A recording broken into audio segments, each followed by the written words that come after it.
Hey, shalom, everybody.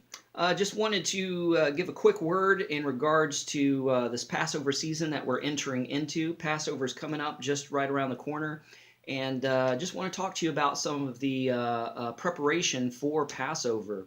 One of the commandments in the Word of God regarding Passover preparation is that before Passover starts, we're to search out our house and clean out all of things that have yeast, everything that has leaven in it or any leavening agents inside it. Where to find it, where to box it up, and where to get it out of our house. Um, and you may look at that and think of that and read that in scripture and think, well, that's totally bizarre. Why would God want us to do that? God never tells us or commands us to do something just for the heck of it, just because it's his whim or just because he just wants to see us jump through hoops. There's always a spiritual reason and always a definite reason behind why he wants us to do certain things.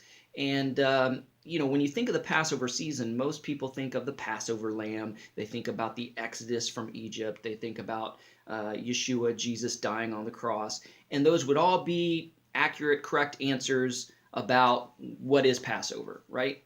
But it kind of amazed me as I was reading the scriptures on Passover and reading about Passover, how much leaven is another central focus and theme of Passover. And I was like, okay, well, why is this? What's the reason? Well, the main reason is that the Israelites, because of the result of the plagues that God put upon Egypt and decimated all the Egyptian gods, the Egyptians were pretty anxious once the death of the firstborn took place to get Israel out of the land. So they had to leave quick, fast, and in a hurry. And it says that they didn't even have time. They left so quickly that the dough that they had, that they made, didn't have time to become leavened. It didn't have time to rise. And they just put it in their mixing bowls and put it on their backs and left. And so it's to commemorate that.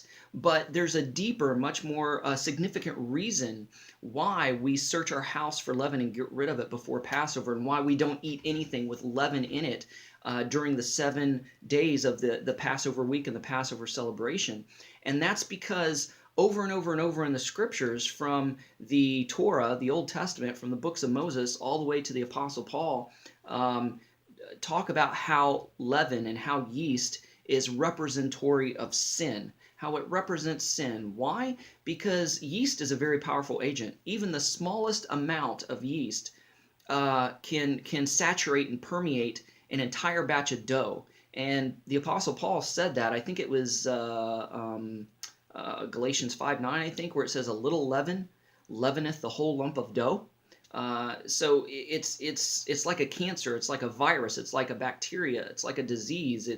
It's like a bad attitude. It corrupts, it permeates, it saturates until whatever the leaven touches, the entire thing has become leavened. It's totally saturated.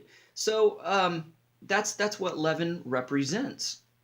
And so, spiritually speaking, God is using this opportunity as a physical object lesson to remind us of a spiritual truth. And to be quite frank with you, I'm going to be totally blunt and totally honest. I'm not excited about all the things that God commands us to do sometimes. This is one of those. This commandment to search your house and get rid of the leaven in your house is one of the most tedious, pain in the butt commandments that God has commanded me to do. And you're thinking, oh, how can you say this? Well, I'm just being honest with you. I'm being blunt. I'm not trying to be blasphemous or sacrilegious or disrespectful. But to me, it's a tedious pain in the butt. Because you wouldn't think it would be so obvious if it was a matter of just getting rid of the bread and the cookies and the brownies and all these things. Oh, that would be easy. I could have that done in like 5 minutes. But the thing about yeast is it's so deceptive. It's so sneaky. It's in virtually everything today. You would be surprised of where you will find yeast, where you will find leaven. I'm talking about seasoning packets that you use in your meals to season your meals with. I'm talking about salad dressing. I'm talking about soups. They have yeast or yeast extract. Just stuff you wouldn't think of that had leaven in it, boom, has some sort of yeast or leaven. It's like, oh, good grief. So I'm having to search every cupboard. I'm having to search the freezers and the refrigerator. I'm going to have to search everywhere, not to mention taking the vacuum cleaner and sucking up all the crumbs that are in the couch or, or wherever that we've eaten bread or cookies before and the crumbs have just fallen everywhere. Cleaning out the toaster, yeah, it's like a major spring cleaning effort. And by the way, that's kind of where spring cleaning came from. But anyway, back on track.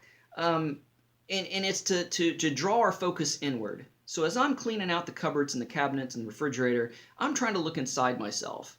I'm trying to look inside me and think in the little nooks and crannies of my heart, where could yeast be hiding? Now, yeast represents sin, as I have said. You're not to, in the sacrificial system, you're not to bring any grain offering or any bread that had yeast in it. You weren't to sacrifice that to the Lord. Why? Because your offering had to be clean, had to be pure, just as the animals had to be without spot or blemish. They couldn't be lame or blind. Your grain offerings couldn't have yeast in it because it represents sin. And that's the exact reason that during communion that you're supposed to use unleavened bread, not fluffy bread, not yeasty bread, because communion was instituted during the Passover. The elements of Passover represent Yeshua, and Yeshua, Jesus, was the perfect, spotless, sinless sacrifice. He had no sin, he had no yeast, he had no leaven within him. So that's what the bread represents, is the body of Messiah, right? So why would we take in fluffy bread during communion, and I believe that symbology is very important. And a lot of people in a lot of churches do this in ignorance because they fail to make that connection, or they just look at the scriptures and it says bread and wine and that's what they think of. But if you look at it in context, you'll find that the bread that they used during communion and during Passover was unleavened bread, representing that Yeshua, Jesus, was without sin. So but just as yeast represents sin, it represents a specific sin. It represents all sin in general, but specifically it represents pride. Why? Because when leaven gets into dough, it causes the dough to rise. It puffs up. And the Apostle Paul, in the King James Version, keeps using the word puffed up or puffeth up to symbolize pride. And he's talking to mostly the Corinthians and the Colossians about pride and how pride puffs up. And he's talking about a certain kind of pride. He's talking about religious pride. Just because you do and say all the right things and can speak Christianese, and just because you know more than somebody else, or just because you don't commit the same sins as somebody else, or because you are of a better economical status than somebody else, and you're more educated than somebody else, this pride can come up and you can think, oh wow, well, yeah, I'm all that in a bag of chips.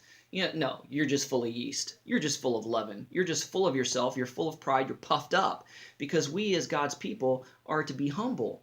And so why is pride such a focus? Why is pride such a big deal? Because just like leaven, it corrupts and permeates everything. Not only that, that was the first sin of the universe. You're thinking, well, I didn't know pride was the sin of Adam and Eve. I didn't know that was the original sin. No, that's not what I'm talking about. I'm talking about even before that. The fall of Satan, the fall of Hillel. In other words, that's the Hebrew name for Lucifer, whom we know as Satan, one of the greatest angelic beings that God ever created. He was pretty up there in the hierarchy of angelic beings, and he was very talented, very beautiful.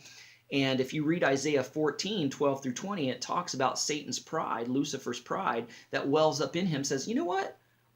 I can run this place. I can do a better job than God. I will ascend to the heights. I will sit on God's throne. I will be like God. He couldn't say that he would be God because he's not omniscient. He's not omnipresent. He's not omnipotent. He's a finite created being just like we are, just a little bit more powerful. So he could be like God at best. And he had the audacity, and pride so blinded and corrupted him and made him so stupid he thought he could take over the throne of heaven and kick God off his throne. And so pride is what we have to deal with, because you know what? It's going to be the pride that's within us believers that turn people away from the gospel and from salvation, because they see us, they see we're so full of ourselves, so full of self-righteousness. We think that we're better than everybody else, and we think that they're better than them, that they see that and say, man, if that's what a believer is, if that's what a Christian is, I don't want to be one. So we're supposed to exude humility. So this season, this Passover season, we're to get the leaven and the yeast, the sin and the pride out of our life. And just as it's kind of a pain in the butt to go through my house and to seek out and find all the leaven that's there, it's not an easy task to look inside me and really be self-critical and really think, okay, do I have any pride in my life? Do I have any sin in my life? Where where in the deepest recesses can it be hidden? And if so, where is it and what is it? And I need to find it and put a spotlight on it so I can get rid of it. And the funny thing is, I'll confess this to you too.